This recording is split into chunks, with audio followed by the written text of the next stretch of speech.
सुरक्षित भविष्यासाठी आपत्तीरोधक पायाभूत सुविधांमध्ये गुंतवणुकीची आवश्यकता पंतप्रधानांकडून व्यक्त. आपत्ती प्रतिरोधक पायाभूत सुविधांवरील आंतरराष्ट्रीय परिषदेला पंतप्रधानांनी केलं संबोधित.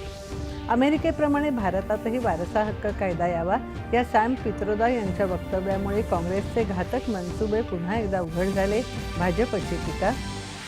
लोकसभा निवडणुकीच्या दुसऱ्या टप्प्यासाठीच्या निवडणूक प्रचाराची मुदत आज संध्याकाळी संपणार. येत्या 26 एप्रिलला 88 मतदारसंघांमध्ये होणार मतदान. काँग्रेसच्याच कार्यकाळात दहशतवाद आणि नक्षलवाद वाढला. छत्तीसगडमधल्या प्रचारसभेत पंतप्रधानांची टीका.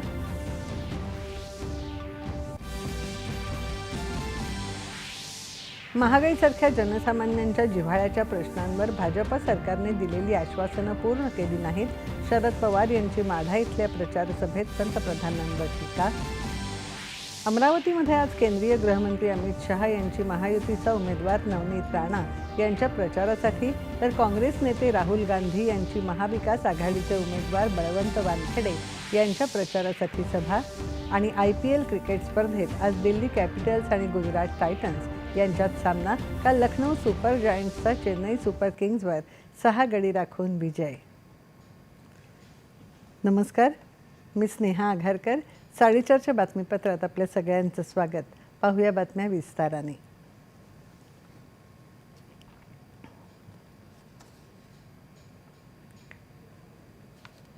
सुरक्षित भविष्यासाठी आपत्तीरोधक पायाभूत सुविधांमध्ये गुंतवणुकीची आवश्यकता पंतप्रधान नरेंद्र मोदी यांनी व्यक्त केली आहे. पंतप्रधानांनी आज आपत्ती प्रतिरोधक पायाभूत सुविधांवरील 6व्या आंतरराष्ट्रीय परिषदेला व्हिडिओ संदेशाद्वारे संबोधित केलं. नैसर्गिक आपत्तींची वारंवारता आणि तीव्रता वाढत असून त्यामुळे होणारं नुकसान नेहमी डॉलर्समध्ये मोजलं जातं.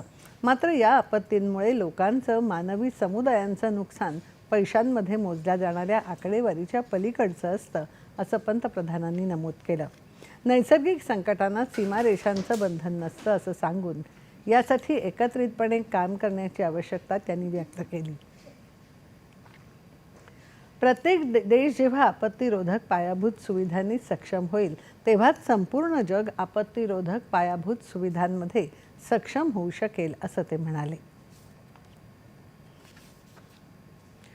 अमेरिकेप्रमाणे भारतातही वारसा हक्क कायदा यावा या सॅम पित्रोदा यांच्या वक्तव्यामुळे काँग्रेसचे घातक मनसुबे पुन्हा एकदा उघड झाले आहेत, अशी टीका भाजपने केली आहे.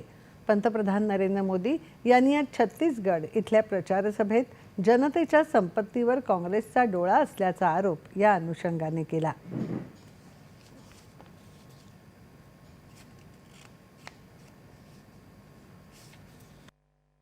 कांग्रेस पार्टी के खतरनाक इरादे एक के बाद एक खुलकर सामने आ रहे हैं. शाही परिवार के शाहजादे के सलाहकार, इस शाही परिवार के शाहजादे के पिताजी के भी सलाहकार, उन्होंने कुछ समय पहले कहा था, और ये परिवार उन्हीं की बात मानता है.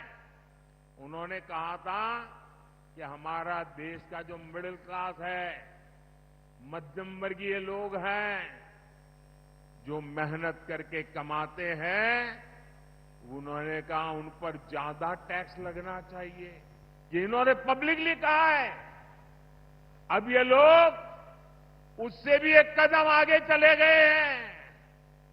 अब कांग्रेस का कहना है कि वो इनहेरिटेंस टैक्स लगाएगी.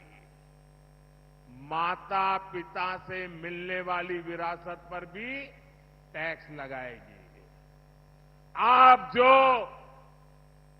अपनी मेहनत से संपत्ति जुटाते हैं, वो आपके बच्चों को नहीं मिलेगी, बल्कि कांग्रेस सरकार का पंजा उसे भी आपसे छीन लेगा. यानी कांग्रेस का मंत्र है कांग्रेस की लूट.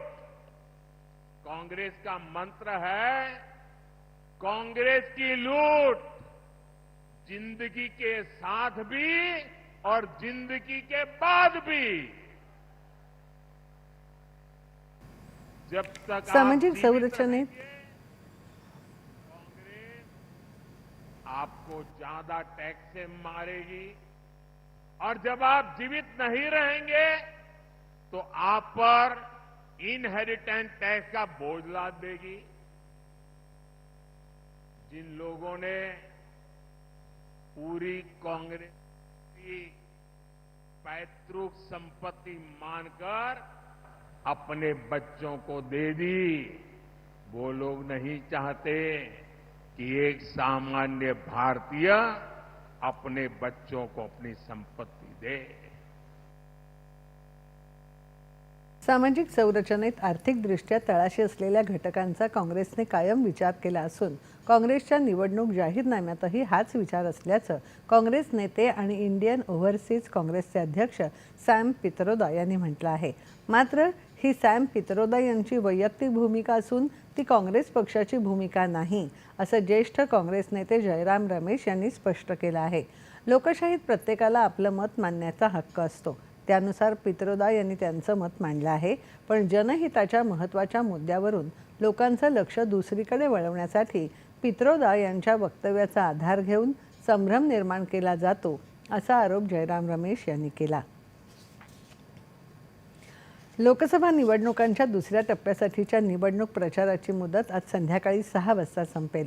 दुसऱ्या टप्प्यात 26 एप्रिलला 13 राज्य आणि केंद्रशासित प्रदेशातल्या 88 मतदारसंघांमध्ये मतदान होणार आहे। यात महाराष्ट्रातल्या मतदारसंघांसह आसाम, बिहार, छत्तीसगड, कर्नाटक, केरळ, मध्य प्रदेश, मणिपूर, राजस्थान, त्रिपुरा, उत्तर प्रदेश, पश्चिम बंगाल, जम्मू काश्मीर इथल्या मतदारसंघांचा समावेश आहे। दुसऱ्या टप्प्यात केरळमधल्या वायनाड मतदारसंघ लक्षवेधी असून काँग्रेस नेते राहुल गांधी या मतदारसंघातून निवडणूक लढवत आहेत। याच सोबत ओम बिर्ला, हेमा मालिनी, शशी थरूर, राजीव चंद्रशेखर, अरुण गोविल या टप्प्यातल्या निवडणुकीच्या रिंगणातले प्रसिद्ध उमेदवार आहेत। दुसऱ्या टप्प्यात महाराष्ट्रातल्या बुलढाणा, अकोला, अमरावती, वर्धा, यवतमाळ, वाशिम, हिंगोली, नांदेड, परभणी या 8 मतदारसंघांचा समावेश आहे। काँग्रेसच्याच कार्यकाळात दहशतवाद आणि नक्षलवाद वाढला असं सांगत हिंसा पसरवणाऱ्यांचं काँग्रेस समर्थन करतं, अशी टीका भाजपा नेते पंतप्रधान नरेंद्र मोदी यांनी केली आहे। ते आज छत्तीसगडमधल्या सरगुजा इथे प्रचार सभेत बोलत होते।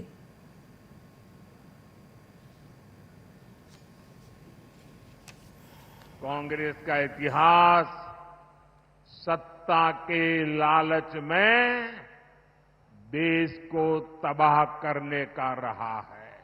साथियों, कांग्रेस का कुशासन और लापरवाही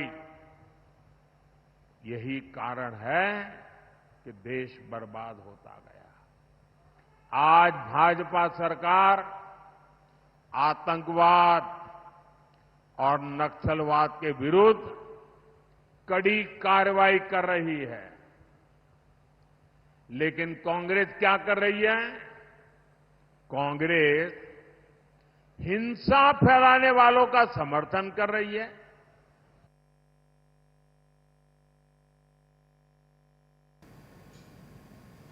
काँग्रेसने धर्माच्या आधारावर आरक्षण देण्याचा घाट घातला होता। संविधान बदलून ओबीसी, दलित आणि आदिवासी बांधवांचा आरक्षणाचा हक्क हिरावण्याचा काँग्रेसचा प्रयत्न आहे, असा आरोपही त्यांनी केला। काँग्रेसचा जाहीरनामा, त्यांनी आर्थिक धोरणांबाबत केलेलं सूतोवाच यावर पंतप्रधानांनी सडकून टीका केली। भाजपा आणि रालोआत मिळत असलेला अभूतपूर्व प्रतिसाद सरकारच्या गेल्या 10 वर्षातल्या कामगिरीचं प्रतिबिंब आहे, असं मोदी म्हणाले। भाजपला दिलं जाणारं एक मत भारताला विकसित घडवेल ही मोदींची हमी आहे, असं ते म्हणाले। धर्माच्या आधारावर आरक्षण द्यायला संविधानाने स्पष्ट शब्दात मनाई केली आहे, पण आंध्र प्रदेशात मात्र काँग्रेसने धर्माच्या आधारावरच आरक्षण दिलं, जे चुकीचं आहे, असं पंतप्रधानांनी मध्य प्रदेशातल्या सागर इथल्या एका प्रचार सभेत सांगितलं। आमचं सरकार घरोघरी अनेक सुविधा पोहोचवण्याचं काम करत असून देशभरात 3 कोटी लखपती दीदी तयार करण्याचं आमचं उद्दिष्ट आहे, असं ते म्हणाले। भोपाळमध्ये आयोजित रोड शो मध्ये देखील पंतप्रधान सहभागी होणार आहेत। केंद्रीय गृहमंत्री अमित शहा यांनी केरळमधल्या अलपुजा इथे प्रचार सभा घेतली। सध्याच्या लोकसभेच्या निवडणुकीत कमळावर दिलेलं प्रत्येक मत हे नरेंद्र मोदी यांना तिसऱ्यांदा पंतप्रधान बनवण्यासाठी असल्याचं अमित शहा म्हणाले. केरळमधील संस्कृती आणि वारशाचं संरक्षण करण्यासाठी पंतप्रधान नरेंद्र मोदी यांना मतदान करण्याचं आवाहन शहा यांनी केलं. गेली 60 वर्ष कलम 370ला काँग्रेस पक्षाने देशात सांभाळून ठेवलं. मात्र नरेंद्र मोदी यांनी ते हटवून जम्मू काश्मीरला देशाचा भाग बनवलं.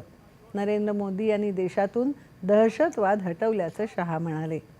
दरम्यान अमित शहा आज अमरावतीमध्ये भाजपा उमेदवार नवनीत राणा यांच्या प्रचारासाठी सभा घेत आहेत. पाहूया थेट प्रक्षेपण. सपोर्ट किया था, इसलिए मैं अमरावती वालों का माफी मांगता हूं. मैं पवार साहब को कहना चाहता हूं, पवार साहब इतने साल तक कृषि मंत्री रहे, महाराष्ट्र के मुख्यमंत्री रहे. मेरे विदर्भ में हजारों किसानों ने आत्महत्या करी. आपने विदर्भ की सिंचाई के लिए कुछ नहीं किया. माफी मांगनी है तो विदर्भ के वो मृत किसानों के परिवारों की माफी मांगे, उनकी विधवाओं की माफी मांगे. मैं आज आपको बताता हूं, भारतीय जनता पार्टी शिवसेना सरकार ने महाराष्ट्र के विदर्भ क्षेत्र के जल प्रबंधन के लिए ढेर सारे काम किए हैं. 89,000 करोड़ की वैनगंगा नल गंगा इंटरलिंक परियोजना देवेंद्र फडणवीस ने शुरू की है. विदर्भ के नागपुर, वर्धा, अमरावती, यवतमाल, अकोला और बुल्ढाना के 3,71,000 हेक्टेयर किसानों को आज सिंचाई का फायदा मिलेगा. आलेवाड़ी लघु सिंचाई प्रोजेक्ट, पैनगंगा नदी प्रोजेक्ट और अकोला शहर के वाटर सप्लाई स्कीम के प्रोजेक्ट को भी हमने शुरू किया है. भाई और बहनों, एक कांग्रेस पार्टी एक अफवाह फैला रही है कि भारतीय जनता पार्टी को 400 सीट मिलेगी तो आरक्षण चला जाएगा. मैं आज स्पष्टता कर देता हूं, भारतीय जनता पार्टी ना आरक्षण को जाने देगी ना हटाएगी. ये नरेंद्र मोदी का गारंटी है, नरेंद्र मोदी का गारंटी. अरे कांग्रेस वालों, झूठ क्या बोलते हो? हमें बहुमत मिला, हमने बहुमत का उपयोग 370 हटाने के लिए किया, ट्रिपल तलाक हटाने के लिए किया, सीए लाने के लिए किया. मुझे बताओ भाई और बहनों, ये ट्रिपल तलाक जाना चाहिए या नहीं जाना चाहिए? अरे जोर से बोलो, जाना चाहिए या नहीं जाना? ये कांग्रेस पार्टी कहती है हम आएंगे तो ट्रिपल तलाक को वापिस लाएंगे. अरे राहुल बाबा, काहे को शेख चल्ली के स्वप्न देखते हो? आपको ना आना है ना ट्रिपल तलाक को फिर से आना है. ये भारतीय जनता पार्टी का मुस्लिम माताओं बहनों को कमिटमेंट है कि इस देश में कभी भी ट्रिपल तलाक नहीं आ सकता. भाई और बहनों, बारिश शुरू हुई है. मैं लंबी बात करना नहीं चाहता. अमरावती के लिए इंडी आघाडी परिवारवाद आणि भ्रष्टाचाराला बळ देत असून गेली काही दशकं काँग्रेसने देशात जातीयवाद, तुष्टीकरण, विभाजन आणि अराजकता माजवली असा आरोप भाजपचे राष्ट्रीय अध्यक्ष जे.पी. नड्डा यांनी बिहारमधल्या गोगरी जमालपूर इथल्या प्रचार सभेत संबोधित करताना केला. पंतप्रधान नरेंद्र मोदी यांनी विकासावर भर दिला, ज्यामुळे गरीब, युवा, शेतकरी, महिला या सर्व घटकांचं सक्षमीकरण व्हायला मदत झाली. मोदी की गॅरंटीमुळे या सगळ्यात बळ मिळेल असा विश्वास नड्डा यांनी या सभेत व्यक्त केला. बुलढाणा लोकसभा मतदारसंघातले महायुतीचे उमेदवार प्रतापराव जाधव यांच्या प्रचारासाठी भाजप नेते आणि केंद्रीय मंत्री नितीन गडकरी यांनी बुलढाणा जिल्ह्यातल्या चिखली इथे जाहीर सभेला संबोधित केलं. यंदाची निवडणूक देशाला सक्षम करणारी आहे, त्यामुळे मतदारांनी मतदानाचा हक्क बजावावा असं आवाहन गडकरी यांनी केलं. जगातली तिसरी आर्थिक महाशक्ती बनला पाहिजे आणि हे जर स्वप्न आपल्याला पूर्ण करायचं असेल तर खऱ्या अर्थाने मोदींच्या नेतृत्वाखालील हे नवीन सरकार जर भाजपचं आलं तर नक्कीच हे स्वप्न पूर्ण होणार आहे. आपण 1947 साली आपल्याला स्वातंत्र्य मिळालं. काँग्रेस पक्षाचं सरकार, या सरकारने गरिबी हटावचा नारा दिला, पण गरिबी नाही हटली. सरकारने वेळोवेळी अनेक घोषणा केल्या, पण त्या घोषणाची परिपूर्ती नाही झाली. लोकसभा निवडणुकीसाठी विरोधी पक्षांच्या प्रचारालाही जोर आला आहे. यंदाची लोकसभा निवडणूक लोकशाही आणि संविधान वाचवण्यासाठी आहे, असं काँग्रेस नेते राहुल गांधी यांनी म्हटलं आहे. ते आज अमरावतीत परतवाडा इथे महाविकास आघाडीचे उमेदवार बळवंत वानखेडे यांच्या प्रचार सभेत बोलत होते. भाजप आणि राष्ट्रीय स्वयंसेवक संघाचा संविधान बदलण्याचा प्रयत्न आहे, मात्र संविधान हा देशाचा आवाज असून त्याला कोणी बदलू शकत नाही, हे त्यांनी लक्षात ठेवावं असं ते म्हणाले. मोदींच्या कार्यकाळात आर्थिक विषमता वाढली, शेतकरी, मजूर, पीडित, विद्यार्थी यांचं नुकसान झालं असा आरोप त्यांनी केला. देशात परिवर्तन घडवून आणण्यासाठी काँग्रेसने आपल्या जाहीरनाम्यात अनेक मुद्दे अधोरेखित केले आहेत असं सांगत त्यांनी यातील काही मुद्द्यांचा उल्लेख केला.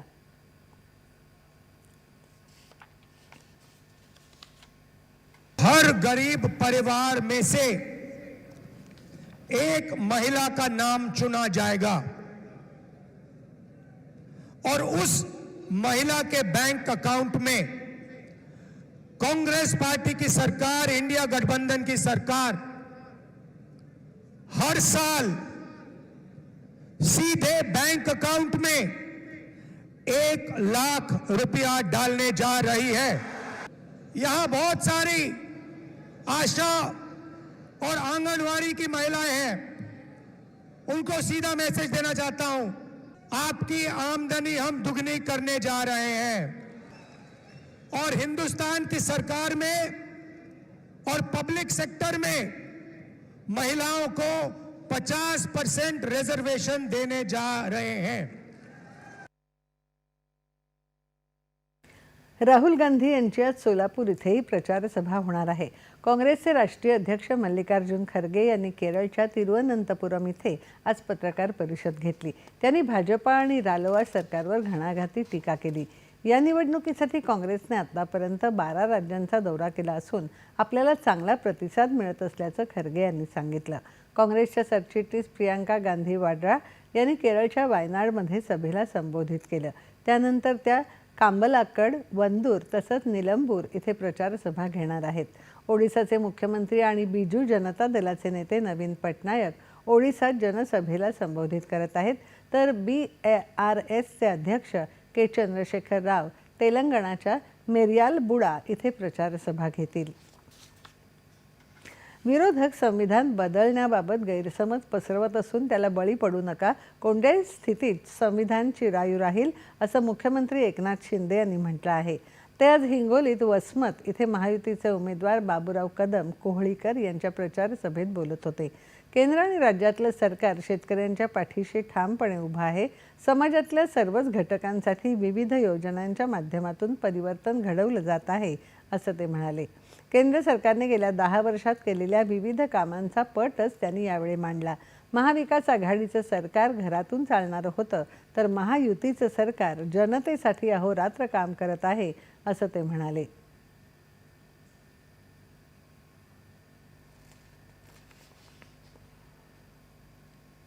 या राज्याच्या विकासाचा आम्ही संकल्प केला, निर्धार केला आणि शेतकऱ्यांच्या साठी सिंचन प्रकल्प मंजूर केले, अनेक योजना मंजूर केल्या. हे पहिलं सरकार आहे शेतकऱ्यांच्या पाठीशी उभं राहणार. शेतकऱ्यांसाठी, कष्टकऱ्यांसाठी, कामगारांसाठी, माता भगिनींसाठी आपल्या सरकारने एकच ठरवलंय की हा शेतकरी आपला अन्नदाता आहे, आपला मायबाप आहे आणि तरुण यांना रोजगार मिळाला पाहिजे. गरिबाला न्याय मिळाला पाहिजे, महिलांना न्याय मिळाला पाहिजे, ही भूमिका आपल्या सरकारची आहे. दरम्यान हिंगोली लोकसभेचे अपक्ष उमेदवार आणि सर्वोच्च न्यायालयाच्या प्रसिद्ध विधिज्ञ ॲडव्होकेट शिवाजी जाधव यांनी महायुतीचे उमेदवार शिवसेनेचे बाबुराव कदम कोहळीकर यांना पाठिंबा जाहीर केला आहे.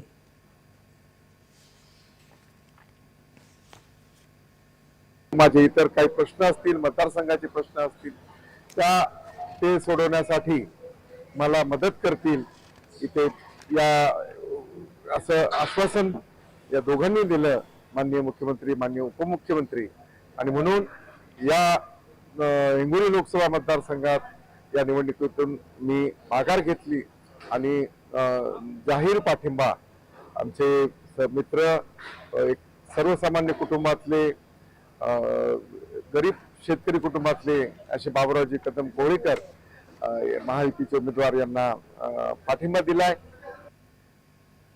मुख्यमंत्री एकनाथ शिंदे यांनी आज वाशिम इथे महायुतीच्या उमेदवार राजश्री पाटील यांच्या प्रचारासाठी आयोजित रोड शो आणि बाईक रॅलीतही भाग घेतला.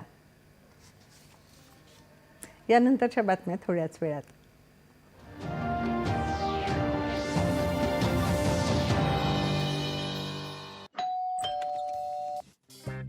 गिफ्ट आलाय.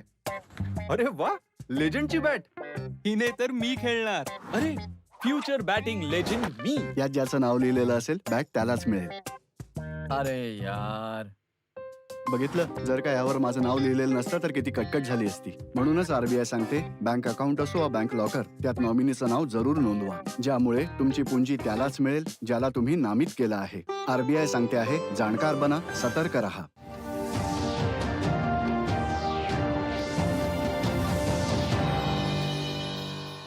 मोदींच्या माध्यमातून विकासाची ट्रेन जोरदार धावत असल्याचं उपमुख्यमंत्री देवेंद्र फडणवीस यांनी म्हटलं आहे. ते आज वर्धा इथे महायुतीचे उमेदवार रामदास तडस यांच्या प्रचार सभेत बोलत होते. इंडिया आघाडीत फक्त घराणीशाही आहे, त्यातील प्रत्येक पक्ष स्वतःलाच इंजिन समजत आहेत, त्यामुळे विरोधकांची गाडी पुढेच जात नसल्याची टीका फडणवीस यांनी केली. मोदींनी महिला सक्षमीकरणावर भर दिला असून ते महिलांचं राज्य आणणार आहेत. तरुण, शेतकरी, आदिवासी, मागास यांच्यासह समाजाच्या सर्वच घटकांना न्याय देणारी धोरणं मोदी यांनी राबवली आहेत, असं ते म्हणाले. मोदीजींनी विश्वकर्मासारखी योजना आणली. आमच्या जे 12 बलुतेदार आहेत, आमचे जे मायक्रो ओबीसी आहेत, यांच्याकरता त्यांचा पारंपरिक व्यवसाय वाढला पाहिजे, तो आधुनिक झाला पाहिजे, तो पुढच्या पिढीकडे गेला पाहिजे, म्हणून 14,000 कोटी रुपये हे मोदीजींनी आमच्या मायक्रो ओबीसीला 12 बलुतेदारांना त्या ठिकाणी दिले. मोदीजींनी आपल्या आदिवासी समाजाकरता 25,000 कोटी रुपयाची PM जनमन योजना आणली आणि आदिवासी समाजाच्या जीवनामध्ये मूलभूत परिवर्तन झालं पाहिजे, हा प्रयत्न मोदीजींनी सुरू केला. महागाईसारख्या जनसामान्यांच्या जिव्हाळ्याच्या प्रश्नांवर दिलेली आश्वासनं भाजप सरकारने पूर्ण केली नाहीत असं सांगत राष्ट्रवादी काँग्रेस शरदचंद्र पवार गटाचे अध्यक्ष शरद पवार यांनी पंतप्रधानांवर टीका केली आहे. ते आज माढा इथे प्रचार सभेत बोलत होते. रालोआ सरकारच्या कार्यकाळात गॅस, इंधनासह जीवनावश्यक वस्तूंच्या किमती भडकल्या. मोदींच्या धोरणामुळे शेतकरी अडचणीत आला अशी टीका त्यांनी केली.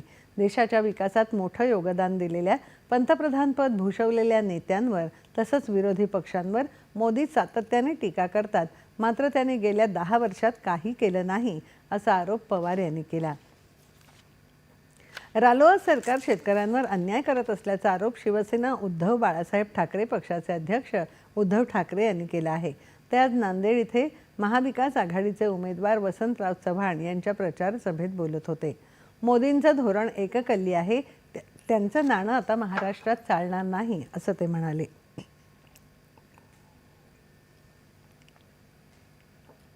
महाविकास आघाडीच्या काळात आम्ही शेतकऱ्यांना कर्जमुक्ती दिली होती, मात्र रालोआ सरकार आणि महायुती सरकार शेतकऱ्यांच्या विरोधात आहे, तेव्हा शेतकऱ्यांनी आता या गुंडगिरीवर नांगर फिरवायला हवा असं ते म्हणाले. सरकारकडून जाहिरातींवर कोट्यवधी खर्च केला जातो, मात्र शेतकरी आणि सामान्यांना दिलासा मिळत नाही अशी टीका ठाकरे यांनी केली. महाविकास आघाडी आणि देशामध्ये इंडिया आघाडी तर अशा पद्धतीने ही निवडणूक होते आहे. एक घटना बदलण्याची, संविधान बदलण्याची भीती ही सर्वसामान्यांच्या मनामध्ये खोलवर रुजले. कारण यांनी गेल्या संसदेच्या अधिवेशनात समोरचे विरोधी पक्षाचे जवळपास 150 खासदार हे निलंबित करून आपल्याला पाहिजे तसं मनमानी करून काही कायदे हे पारित करून घेतले. म्हणजेच काय की हम करे सो कायदा. तर आता ह्याच्या विरुद्ध सगळी जनता एकवटलेली आहे. जालना लोकसभा मतदारसंघासाठी महाविकास आघाडीतले काँग्रेसचे उमेदवार डॉक्टर कल्याण काळे यांनी आज अर्ज दाखल केला. यावेळी काँग्रेस नेते आणि माजी मंत्री अमित देशमुख, राजेश टोपे, कैलाश गोरंट यावेळी उपस्थित होते.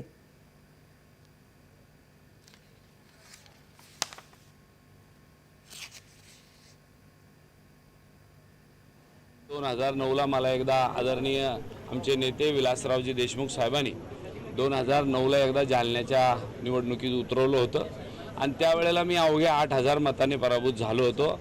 आणि सगळ्यात महत्त्वाचा मुद्दा, त्यावेळेला आमच्यासोबत शिवसेना नव्हती आणि यावेळेला आमच्यासोबत शिवसेना आहे. आणि गेल्या 2 निवडणुका त्याच्यानंतरच्याही ते जिंकले, परंतु शिवसेना सातत्याने त्यांच्यासोबत होती. मित्र हा पाठीत खंजीर खोपसणारा असला तर आपण आता त्याच्यापासून दूर गेलो पाहिजे. हे शिवसेनेने हेरलं आणि शिवसेना आता महाविकास आघाडीसोबत आहे आणि आमचा विजय निश्चित आहे, काळजी करू नका. बीड लोकसभा मतदारसंघातल्या महायुतीच्या उमेदवार पंकजा मुंडे यांनी आज अर्ज दाखल केला. अर्ज भरण्यापूर्वी त्यांनी गोपीनाथ गडावर जाऊन गोपीनाथ मुंडे यांच्या समाधीचं दर्शन घेतलं आणि जोरदार शक्ती प्रदर्शन केलं. EVM यंत्रावरची मतं आणि व्हीव्हीपॅटच्या स्लिप्स यांची 100% पडताळणी करण्यासंदर्भात सर्वोच्च न्यायालयात दाखल करण्यात आलेल्या खटल्याबाबत काही शंकांचं निरसन करून घेण्यासाठी न्यायालयाने निवडणूक आयोगाच्या अधिकाऱ्याला आज पाचारण करून त्याच्याकडून याबाबत स्पष्टीकरण घेतलं. हे स्पष्टीकरण ऐकून घेतल्यानंतर या प्रकरणाचा निर्णय सर्वोच्च न्यायालयाने राखून ठेवला. वाशिम जिल्ह्यात मतदान जनजागृतीसाठी मतदार वारीचं आयोजन करण्यात आलं होतं. जिल्हाधिकारी भुवनेश्वरी S यांनी टाळ वाजवत या मतदार वारीत भाग घेतला. तसंच जिल्हा परिषद मुख्य कार्यकारी अधिकारी वैभव वाघमारे यांनी खंजिरी वाजवून मतदान करण्याचं आवाहन केलं. यावेळी शहरात ठिकठिकाणी मतदारांना मतदानाचा हक्क बजावण्यासाठी आवाहन करण्यात आलं.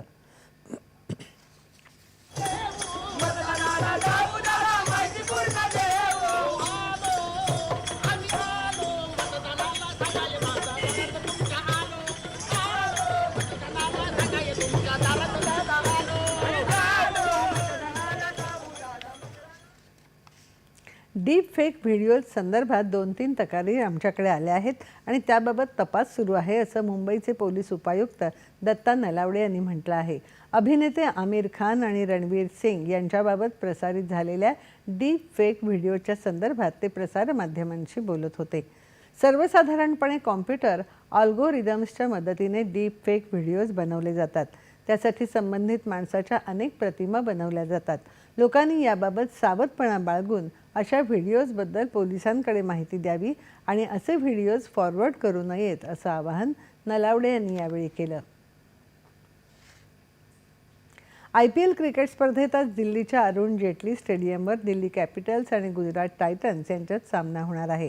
गुजरातने नंबर 8 सामन्यांपैकी 4 सामने जिंकले असून दिल्ली संघाने 3 सामन्यात विजय मिळवला आहे.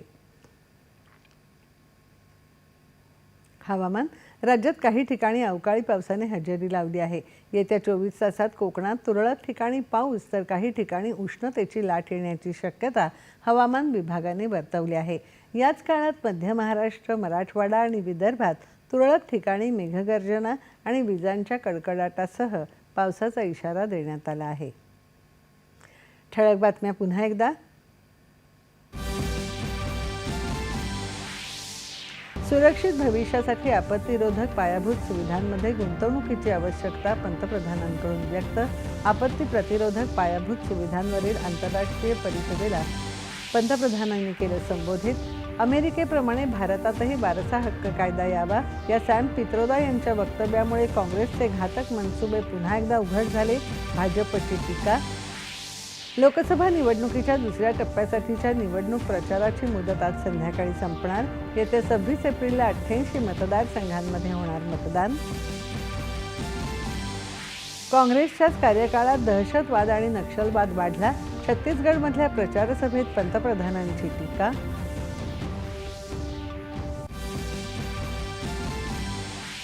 महागाईसारख्या जनसामान्यांच्या जिव्हाळ्याच्या प्रश्नांवर भाजपा सरकारने दिलेली आश्वासनं पूर्ण केली नाहीत. शरद पवार यांची माढा इथल्या प्रचारसभेत पंतप्रधानांवर घणाघाती टीका. अमरावतीमध्ये आज केंद्रीय गृहमंत्री अमित शहा यांची महायुतीच्या उमेदवार नवनीत राणा यांच्या प्रचारासाठी तर काँग्रेस नेते राहुल गांधी यांची महाविकास आघाडीचे उमेदवार वानखेडे यांच्या प्रचारासाठी सभा. आणि IPL क्रिकेट स्पर्धेत आज दिल्ली कॅपिटल्स आणि गुजरात टायटन्स यांच्यात सामना. काल लखनौ सुपर जायंट्सचा चेन्नई सुपर किंग्जवर 6 गडी राखून विजय. याबरोबरच हे बातमीपत्र संपलं. पुन्हा भेटूया संध्याकाळी 7 वाजता पुढील बातमीपत्रात सह्याद्री वाहिनीवर. नमस्कार.